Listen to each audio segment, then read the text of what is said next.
मैं भी जागना चाहती हूँ, आप भी जागिए।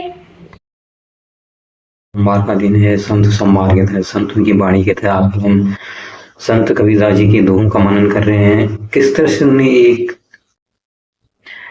उपनिषद की तरह ही अपनी बातों को रखा है। जिस तरह से बातें उपनिषद में रखी हुई हैं, चाहे वो माया के बारे में, जितनी भी संसार की जो वृत्तियां हैं, कितना उनने एकाग्रचित्त होकर वहां पर ध्यान लगाया है। यही तो मोक्ष है। उनको लगा है कि जैसे वो मोक्ष प्राप्त संत थे वो, इसलिए इसके बारे में कई बार माया के विविध रूपों का हमने वर्णन किया है। माया क्या है? पावनी संसार सांसारिक आसनों का फंदा लिए अपने हाथ में लिए रहती है। प्रयत्न करने पर मनुष्य को अपने उसमें फंसा लेती है। फिर उसमें यहाँ पर वेश्या का इस्तेमाल किया है। कई चीजों का इस्तेमाल यहाँ पर उन्होंने कर रखा है कि किस तरह से माया हमें बर्बादी रहती है। तो आइए आज के हम चार जो हैं दोहे वो पढ़ लेते हैं। क्या कहते हैं कविता जी? जग हटवाड़ा स्वाद ठग माया बेसालाय, राम चरण का गई जिहनी जाई जन्म ठगाई। जग हटवाड़ा स्वाद ठग माया बेसालाय, राम चरण का गई बिन जाए जन्म ठगाई। इसका भाव ये है कि जो दुनिया है, ये संसार है, एक बाजार है। इसमें इंद्रियों के स्वाद रूपी अनेक विषय वासनाओं के ठग एवं माया रूपी वेश्या जीव को ठगने का, अपने जाल में फंसाने का उपक्रम करते हैं। हे मानव, यदि तुम निष्ठापूर्वक प्रभु की शरण ग्रहण करोगे, प्रभु भक्ति की ओर बढ़ोगे, तो तुम्हारा कल्याण हो सकता है। तब ये ठग और जो माया रूपी वेश्या है, तुम्हारे जीवन धन को ठगने में असमर्थ होंगे। जैसे ही बच्चा बड़ा होता है, उसके अंदर की चेतना जागृत होती है। तो ये जो ठगों की यहाँ पर बात कर रहे हैं संत कबीरदास जी, वो ठगों के बीच में वो फंस जाता है। बड़ा होता है तो वो सुंदर चीज भी, खिलौने की ओर आकर्षित होता है। खिलौने भी माया के रूप में आते हैं। जब बच्चा होता है, चॉकलेट खाने की इच्छा करती है, टॉफी, कुरकुरे देखते हैं आजकल के बच्चे, कुरकुरे लाओ, मम्मा चाउमीन बनाओ, मम्मा मैगी बनाओ। ये सब क्या है? ये माया के रूप ही है। बचपन से ये शुरू होता है। फिर वो थोड़ा किशोर होता है तो विपरीत लिंगी के प्रति आकर्षण पैदा होता है। उसको अपने फिर सौंदर्य देखने की ओर लगता है, अरे मेरे बाल ऐसे हैं, मुझे थोड़ा गोरा बनना है, मुझे फेयर दिखना है। जिम जाता है, नहीं मुझे अपना शरीर सुडौल बनाना है ताकि मेरी ओर ज्यादा लोग आकर्षित हों। तो फिर ऐसी थोड़ा और बड़ा हुआ, फिर धन की इच्छा, पैसा कमाने की इच्छा, मेरा इतना बैंक बैलेंस हो, मैं ये गाड़ी खरीदूं, मैं वो खरीदूं। दुनिया में जो नई नई चीज आती है उनको सर्च करता है। अब तो इंटरनेट है, देखता है नई चीज क्या आ रही है, बोला मुझे अब ये लेना है। तो इसी को जिंदगी समझते हैं। इसी अंधियारे में, इसी दौड़ धूप में आदमी की जिंदगी खत्म हो जाती है। तो संत कबीरदास जी कह रहे हैं कि थोड़ा प्रभु भक्ति की ओर निष्ठा लगाओ, अपना ध्यान लगाओ, अपनी प्रवृत्ति उधर को करो।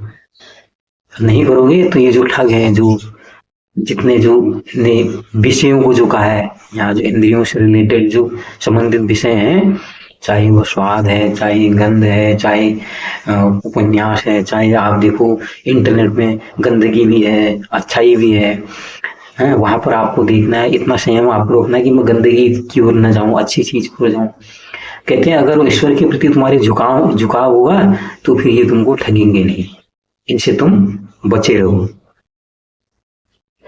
दूसरा है कबीर माया पापणी, फंद ले बैठी हाट, सब जग तो फंदे पड़ा गया कबीरा काट। कबीर माया पापणी, फंद ले बैठी हाट, सब जग तो फंदे पड़ा गया कबीरा काट। इसका भाव पहले पढ़ देते हैं। क्या है इसका भाव? कबीरदास जी कहते हैं कि माया पापनी वेश्या है, जो संसार के बाजार में अपनी ओर आकृष्ट करने के लिए पास लिए हुए है। समस्त संसार इस माया पास में आबद्ध है, किंतु कबीर, यहाँ पर कबीर का आशय ने कहा, जो संत है उसे काट चुका है। अर्थात प्रभु भक्ति में उसकी रुचि है, माया के विषयों में नहीं। वो जो उदाहरण दिया है कि ये तो हमेशा से ही रहा है, आदमी जो महिलाओं की ओर आकर्षित होता है, या कुछ महिला पुरुषों की ओर आकर्षित होती हैं, जाते हैं दर दर में, इसलिए यहाँ पर एक वेश्या का दर्जा दिया गया है। अब आज के समय में देखो क्या है, इंटरनेट में आप चाहे यूट्यूब देखते हो, जिसमें सोशल मीडिया, अधिकतर लोग सोशल मीडिया में एक्टिव है, देखते हैं कि बीच में विज्ञापन चलते हैं। विज्ञापन तरह तरह के विज्ञापन आते हैं, बाल काले कर लो, ये कर लो, वो कर लो, घर के लिए फर्नीचर खरीदो, ये खरीदो, और बढ़िया उसकी जो डिजाइनिंग, जो वीडियो बनाया होता है, बड़ा आकर्षित एक बनाया होता है कि जो ये वीडियो देखने वाला है इसके ट्रैप में भी आएगा। तो जैसे ही वीडियो वहां पर आते हैं तो हम कई लोग क्या होते हैं, उसमें हम फंस जाते हैं। तो यहाँ पर कहा गया कि पास एक डाला हुआ है, एक बंद डाला हुआ है। ये जो रैपर, बढ़िया असली रैपर आते हैं, बच्चे देखते हो कुछ भी रैपर आते हैं, नए नए डब्बे पैकेट में कुछ आते हैं, जहाँ वो मॉल में बच्चों को लेके जाते हैं, तो बच्चे बच्चों के डब्बों को देखे आकर्षित होते हैं। कोरे नूडल्स, ये नूडल्स, पता नहीं क्या क्या उनके नाम है, पैकिंग इतनी जबरदस्त होती है कि बच्चों की दृष्टि वहां से हटती नहीं होती, फिर अपने माँ बाप से जिद करते हैं मुझे ये चाहिए। तो इसलिए ये कहा गया यहाँ पर जो माया पापिनी वेश्या, वो अपने अलग अलग रूप बना के रखती है। फिर वो कहीं पर गाड़ी की बात आती है, भाई इसमें तो सेफ्टी बेल्ट लगी, हर तरफ से सेफ्टी बेल्ट है, इसको 150 तक जा सकती है, इसको इसका पहाड़ का माइलेज इतना है, इसमें एसी है, इसमें ये सुविधा है, इसमें टीवी लगा है, इसमें इंटरनेट की सुविधा है, इसको तो ये ड्राइवरलेस गाड़ी है। तरह तरह के फीचर वहां पर दिए जाते हैं। वो फीचर इसीलिए दिए जाते हैं ताकि वो हम उन फीचरों की ओर आकर्षित हों। विज्ञापन जो है ये भी पूरा माया बाजार है, पूरा जितने विज्ञापन है। तो फिर उसमें हम लोग फंसते हैं और कई लोग वहां पर जाके फिर अपना इन्वेस्टमेंट ऐसी फिजूल की चीजों में कर देते हैं। लेकिन जो ज्ञान की चीजें हैं, जो भक्ति की बातें हैं, वो हमारे पल्ले नहीं पड़ती, क्योंकि उसका तो कोई प्रचार होता नहीं है। तो उसके लिए थोड़ा लगाना पड़ता है, वहां निष्ठा लगानी पड़ती है ऐसी चीजों के लिए। जिसका प्रचार नहीं हो रहा है, समझ लो वो चीज बड़ी अच्छी है, उधर आपको ध्यान लगाना पड़ता है। तो प्रभु भक्ति भी कुछ ऐसी है, उधर को आपको निष्ठा लगानी पड़ेगी। जब उधर को निष्ठा लगाओगे तब जाके आपकी चीज ना जागृत होगी। आज का ही तीसरा दुआ है, कबीर माया पापड़ी लाले लाया लो, पूरी किनु न भोगे इन्हाये बिजो। कबीर माया पापड़ी लाले लाया लो, पूरी किनु न भोगे इनका है बिजो। इसका भाव है, संत कबीर कहते हैं माया जो है एक सुंदर वेश्या के समान है, जो अपने आकर्षण के द्वारा जीव में विषय वासनाओं की लालसा जगाती है। जिस प्रकार एक वेश्या पर किसी का अधिकार नहीं होता, तरह तरह के ग्राहक लोग आते रहते हैं ना, पर न वो किसी एक को रोक पाते, इसलिए इसका कोई पूर्ण उपभोग नहीं कर पाता। उसी भांति माया के विविध आकर्षण पर एक व्यक्ति विशेष का पूर्ण अधिकार नहीं होता। यदि होता तो कुछ समय के लिए माया के विभिन्न विषयों की अप्राप्ति में ही संसार दुख भोगता है। जैसे महात्मा बुद्ध के बारे में कहते हैं ना, जब वो छोटे थे उनके लिए भविष्यवाणी की गई थी, तो या तो ये महान राजा बनेगा या ये कोई महान संत बनेगा। तो उनके पिताजी जो राजा सुंदर है, वहां पर इतने रमणियां, उन्हें रोज नई नई रमणियां राज्य से ढूंढ के आई जाती थी, उनके लिए नृत्य गान और सभी तरह के प्रदर्शन, पूरा सब कुछ सब चला करता था, ताकि जो बुद्ध हैं उनकी तरफ आकर्षित हो। लेकिन उनकी चेतना कहीं और लग गई थी, वो आत्मज्ञान प्राप्त कर चुके थे, इसलिए वो बच पाए। तो यहाँ पर भी क्या है, जो चीजें हैं, जैसे उसके माध्यम क्या है, जो एशिया बता रखा है कि वहां पर तो अलग अलग लोग आते हैं, बदल बदल के आते हैं। उसका तो कोई सगा होता नहीं है, वो तो बाजार की तरह है, उसको अपने देह को बेचना है, वो देह को खरीदने वाले रोज लोग, नए नए लोग आते रहते हैं। तो इसी तरह से माया है, यहाँ पर अलग अलग रूप में आती है, कभी गाड़ी के रूप में आती है, कभी बंगले के रूप में आती है, कभी हवाई जहाज के रूप में आती है, कभी विदेश यात्रा के रूप में आती है।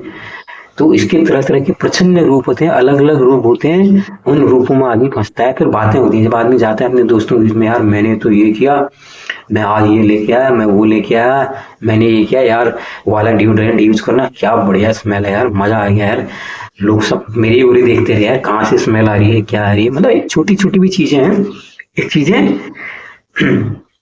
भरवाने के लिए आदमी जिंदगी भर इसमें लगा रहता है कि अब मैं ये करूंगा, मैं करूंगा। ये चीजें कभी पूरी नहीं होती। मैं कई बार कहता हूँ कि जो स्टीव जॉब्स हैं, एप्पल के जो मालिक थे, लास्ट में कहते हैं उनका इतना अद्भुत उन्होंने पैसा कमा लिया था, उनको कैंसर से उनकी मौत हुई, एक बार वो जीत भी गई थी, दोबारा जब हुई तो उन्होंने अपनी आत्मकथा में लिखा, आज मेरे पास दुनिया भर की सामग्री है, पूरा पैसा है, धन है, दौलत है, जितने दुनिया भर के बड़े बड़े चिकित्सक हैं मैं उनकी यहाँ पर लाइन लगा सकता हूँ, मैं एक विश्व स्तरीय अस्पताल अपने परिसर में खड़ा कर सकता हूँ, लेकिन मुझे पता है वो अब कुछ नहीं कर पाएंगे।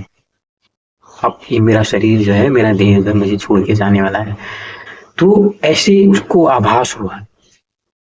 तो यही हमारे साथ भी होता है, हम तरह तरह की कल्पनाएं करते हैं। जो कल्पनाएं हैं जो है, जो इंद्रिय विषयों से जो कल्पनाएं उठती हैं, ये भी माया का रूप है, ये हमें घेरती हैं। जब इसमें हम गिरते हैं ना, तो फिर हम कहते हैं अब मैं ये करूंगा, अब मैं करूंगा, तो कभी कामना कभी किसी की भी तृप्त नहीं होती।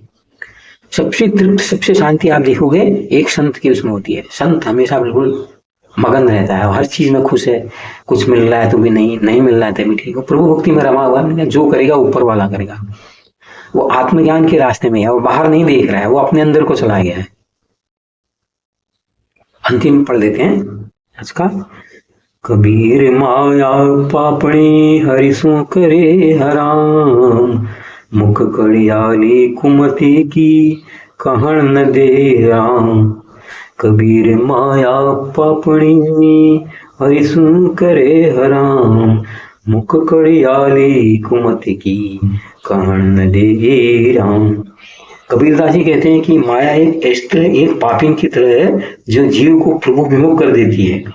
यह जीव के मुख से कमणी बसनावली का निरंतर उच्चारण कराकर राम नाम कहने का अवसर नहीं देती। देखो आप जा रहे हो, कहते हैं कितना है, आप मंदिरों के पास आप जा रहे हो, कोई केदारनाथ जा रहा है, कोई बद्रीनाथ जा रहा है, उसके बाद क्या वहां पर होटल ढूंढ रहा है, यार यहाँ पर होटल कहाँ है। कई लोग जाते हैं यहाँ पर, कुछ जीवा लोग आजकल जाते हैं, यार यहाँ पर कहीं शराब भी मिलती है क्या, कहाँ यहाँ चिकन मटन भी मिलता है क्या। एक तरफ तुम केदारनाथ जा रहे हो, लेकिन माया तुम्हें भ्रम में डाल दी है कि तुमको शराब भी चाहिए, तुमको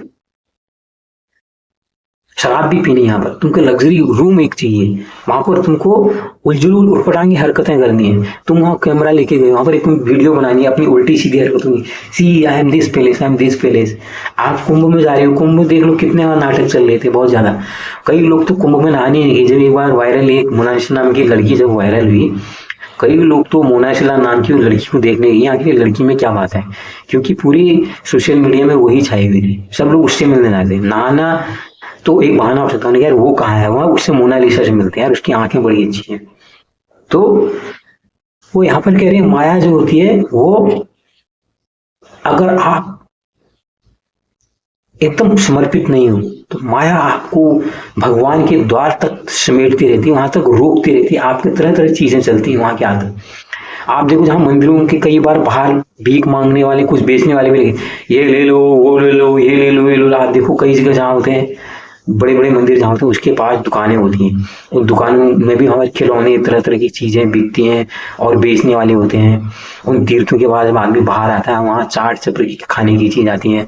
आदमी पहले तीर्थ में जा रहा है, मंदिर में जा रहा है, बाहर क्या आ रहा है, फिर टूट पड़ा खाने पे, कोई चाउमीन खा रहा है, कोई मोमो, जो भी खा रहा है। तो माया क्या होती है, वो लास्ट नहीं छोड़ती है। जो आदमी कहाँ एक बार कुंभ में गया है, केदारनाथ बद्रीनाथ गया है, बाहर आया, बाहर आते वो खाने पीने की दुकान को ढूंढ रहा है। तो ये असर माया का होता है। इसके लिए जागने की जरूरत होती है, उसके लिए लगातार प्रयास करना होता है। आदमी प्रयास से ही उस रास्ते पर आगे बढ़ता है। ये ध्यान कैसे नतीजे बताइए, लाइक कीजिए, शेयर कीजिए। धन्यवाद, नमस्कार।